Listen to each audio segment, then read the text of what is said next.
You are listening to The Central Cast, a podcast for mystics and misfits just like you, recorded every week in Pasadena, California, before a live audience. Thanks for tuning in.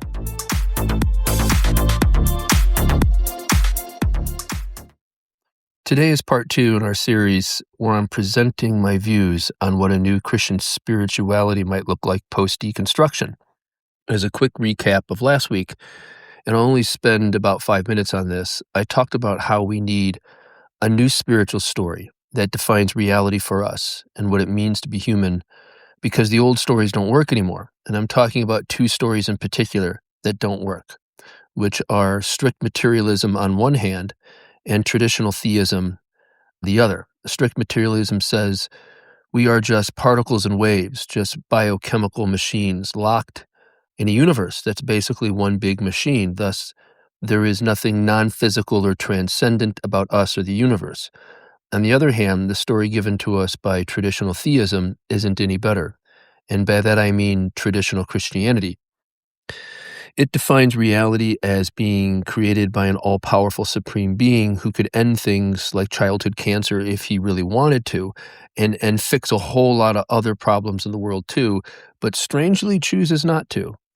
Oh, and this God also doesn't like gay people, thinks men should be running everything, and demands you believe the right things about him, or else. Neither story is good. But the good news is there are other stories to choose from. There's a better story to be had, and I would argue a story that is more rational and compelling than these other 2, a story that harmonizes science, spirituality, philosophy, and the human experience in ways that I find personally reasonable, life-giving, healing, and hopeful. And the story is basically this. You are the universe, experiencing itself in human form. You are the eternal and infinite cosmic mind that undergirds all things and that gives life and being to all things. Some call this God, others call it Brahman, or the Great Spirit, or the One, or the Source, or the Absolute. Pick your term, pick your metaphor. It doesn't matter because they're all just human words for what is ultimately ineffable. But the point is you are that. You are the infinite having a human experience. A tree is the infinite having a tree experience. A fish is the infinite having a fish experience, and so on. The human mind's unique ability to understand this and to understand the universe to the great degree it does is the universe understanding itself. I like the analogy Jeff Kripal gives us. He's a religious studies professor at Rice University. He describes us as being like a radio. The human brain doesn't produce consciousness, it reduces it. It receives consciousness like a signal that is everywhere and in everything. We experience this signal as an ego, a self, or self-awareness, but it's really just the great cosmic mind that is streaming through everything. This solves what neuroscientists call the hard problem of consciousness. The hard problem is basically this. If everything is matter, then why is some matter conscious and other matter not? Why does a particular combination of matter, like the combination of matter that makes up my brain, why does this combination exhibit consciousness and other combinations don't? This problem has been impossible to solve from a purely materialist standpoint, and so many today are coming to the conclusion that consciousness must be inherent and a fundamental property of the universe. None of this should be interpreted as overtly religious. There are plenty of atheists and secular scientists out there who hold these views on consciousness and the nature of reality. These views are not innately religious or theological, but one should not go to the opposite extreme either, in my opinion, and infer that spirituality or that spiritual or mystical views on it are wrong. I think our religious and spiritual language is the best language we have to talk about this stuff. We need a language for the soul because that's part of the human experience. We need a language for these things, and that's what our rich religious and spiritual traditions give us. And none of these ideas are new. They've been around for millennia and can be found in most of the world's religious traditions and philosophies, and often carry names like pantheism, panentheism, panpsychism, Platonism, Neoplatonism, mysticism, animism. These ideas are everywhere, been around forever, because I think they're intuitive. And I think this is a healing and hopeful story, a story of oneness, connection, and love, a spiritual story that gives us a great sense of transcendence and meaning. So that's what I talked about last week, and that's what reconstruction looks like for me personally, metaphysically. But now I want to talk about what it looks like for me hermeneutically. Hermeneutics is a fancy seminary word that means translation and interpretation. And it's usually used to describe how one interprets or reads the Bible, but it can be used to describe how one interprets anything, even Christianity as a whole, which is how I'm using it today in order to describe how my understanding of the scriptures and Christianity gels with my metaphysics, because that's part of my reconstruction too. I take my cues here primarily from the Jesus we find in the four Gospels of Matthew, Mark, Luke, and John, which is the only Jesus we have, by the way, which is to say we don't have any access to the historical, to what the historical Jesus of Nazareth actually thought, said, and did outside of these four Gospels, which were written by early Christians not, and I'm stressing not, to offer us an exact forensic retelling of things Jesus actually said and did. The Gospels were not written like a newspaper article or a historical biography on Abraham Lincoln you might pick up off the shelf at a bookstore this afternoon. No, these were mythic and cultic writings meant to compete against and outdo other mythic and cultic writings circulating at that time, while also inspiring and informing early Christians by creating a kind of Jesus tradition, if you will, a Jesus lore. And what's so interesting about that Jesus tradition and lore is that we can track it over time becoming increasingly more about the divinity of Christ and our own divinity too. Mark was the first gospel written, and at least the first gospel that we have. There were other gospels written earlier than Mark, it appears. But Mark was the first gospel written that we have.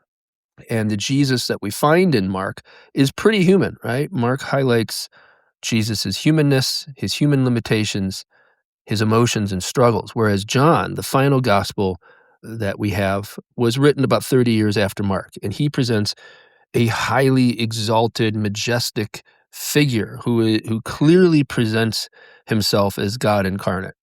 Leaves little room for doubt that that's what he thinks of himself. Matthew and Luke were, of course, written sometime between John and Mark, and they're basically word for word retellings of Mark with slight variations. But again, as the Jesus movement progressed and the church developed, so did their notion of a divine and kind of almost otherworldly Christ, and how his divinity signified our own innate connection to God. As Jesus in John 14 remarks, I am in the Father, and you are in me, and I am in you. Thus, for John's Jesus, there is this kind of oneness between himself, God, and us.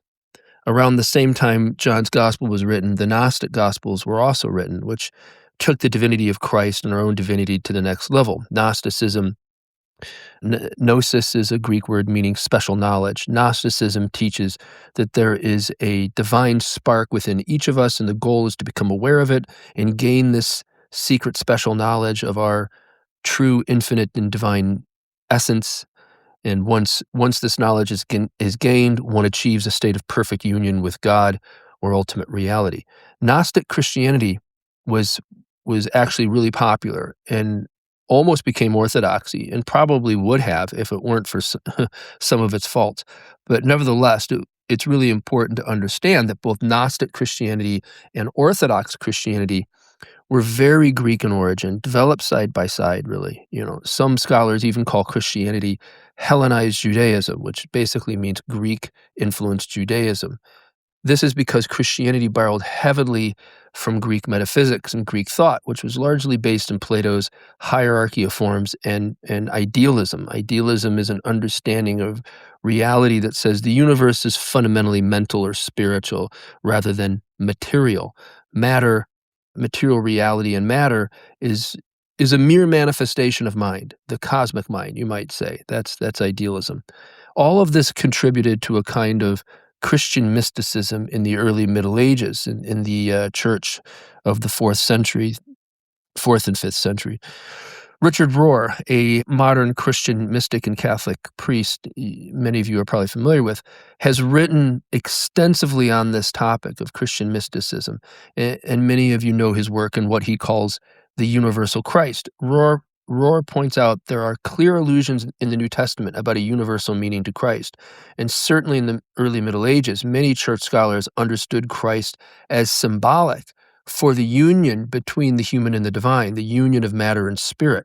And for this reason, certain church fathers like Athanasius, the 4th century bishop, he said, God became man so that man might become God. God became man so that man might become God. That wasn't heresy back then. That was orthodoxy, because many of the church fathers read the scriptures, namely the Gospels, they read them allegorically, meaning as symbolic for our union with Christ or other spiritual matters. I think that surprises a lot of modern Christians to hear that an allegorical reading was the most common reading for church scholars in the early Middle Ages. They read the text as layered with symbolic and spiritual meaning rather than as literal history.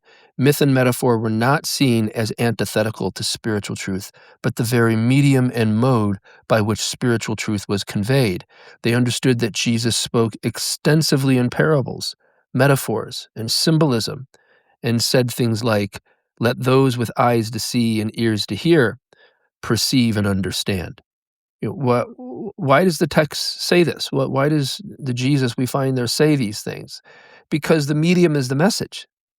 Symbolic communication is spiritual communication. The esoteric and hidden nature of symbolic communication in these ancient cultic writings is a perfect allegory for the esoteric and hidden nature of the spirit itself.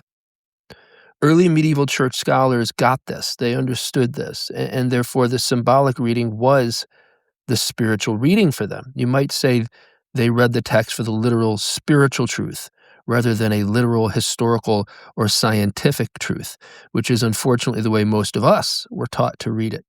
Evangelicals today would have us believe that an allegorical reading was never orthodoxy, and the church has always read the Bible the way they have, but that's simply just not true. Imagine how many problems with fundamentalism would be solved or eliminated. Imagine how many problems with biblical inerrancy and all the tyranny of biblical inerrancy which it creates. Imagine how much of that would go away and be eliminated if the church read the Bible allegorically and non-literally the way these ancient scholars and early church bishops did. But I digress. The reason why I'm going at length to point all this out is because one must change the way they read the Bible in order to construct a new and healthier Christianity. And the best way to do that, in my humble opinion, is to adopt something like the allegorical and mystical reading of the early church fathers and the medieval mystics, who I think gave us a reading far truer to the text and the intent of its original authors than anything we find in evangelicalism today. A contemporary term for this reading is called theopoetics. Theo meaning God, poetics obviously meaning poetry. Theopoetics means taking an imaginative and artistic approach to religious reflection, and one that prioritizes metaphor, storytelling, and lived experience over rigid literalistic doctrine. Theopoetics embraces the mystery of the divine instead of treating theology as a set of strict historical facts. A theopoetic approach acknowledges that human language is inherently creative and dynamic. It elevates art, aesthetics, and bodily experience as valid ways to explore and communicate spirituality. In other words, religion and spirituality is art. It's basically art. If you don't like art, if you don't like music or film or poetry or paintings and sculptures, if you're not moved by such things or discover deeper aspects of yourself or the world around you through such things, then maybe religion and spirituality isn't for you either. Religion and spirituality is highly subjective, highly symbolic, and highly experiential. If that doesn't appeal to certain folks, that's fine. But what's not fine is for them to take what is clearly mythological and metaphorical, claim its literal history, and then say to us If you don't agree with me, you're not a true Christian or taking the text seriously, and moreover, you're doomed, right, to a fate worse than death, eternal punishment or something, right? The theopoetic, allegorical, and mystical reading is a serious and faithful reading, and always has been. The church, unfortunately, has lost this reading in favor of a kind of dumbed down hermeneutic and a kind of dumbed down Christianity that may be easier for the average believer to comprehend, but ultimately robs them of this deeper and healthier and liberating understanding.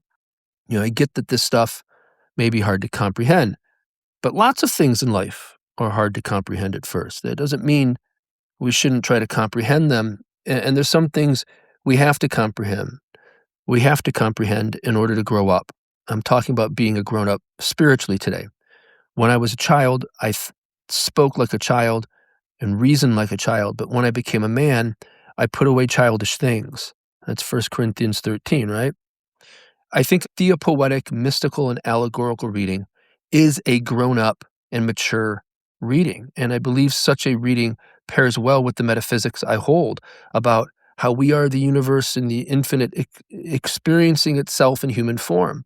And allegorical and mystical reading lends itself to this idea because Christ is an archetype for ultimate reality, for the infinite, for the logos. That's John 1. He's described as the logos, which is a Greek metaphysical idea of ultimate reality, the absolute, that which undergirds and gives life and being to all things.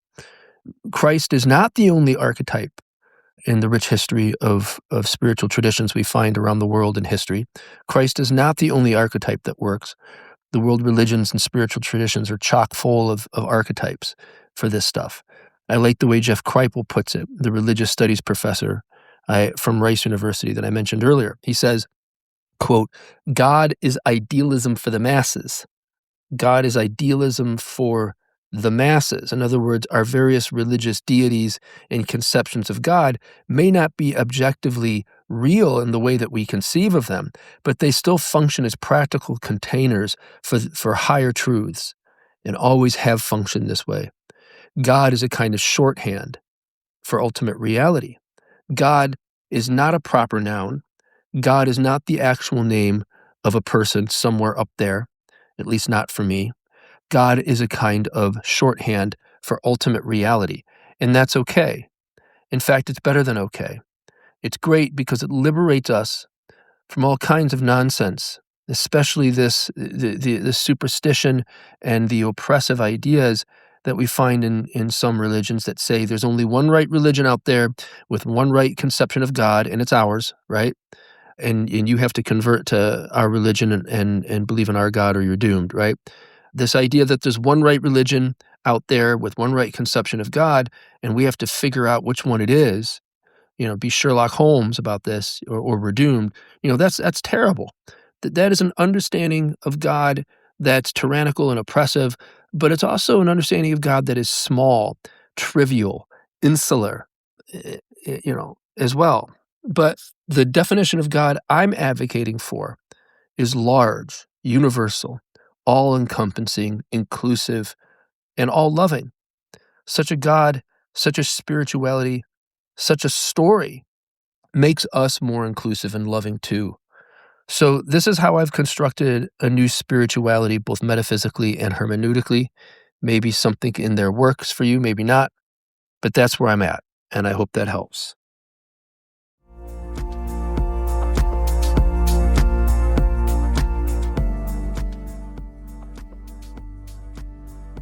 Thanks for listening in on this week's edition of the Central Cast. Hope you enjoyed it, and hope you join us next time. Bye-bye.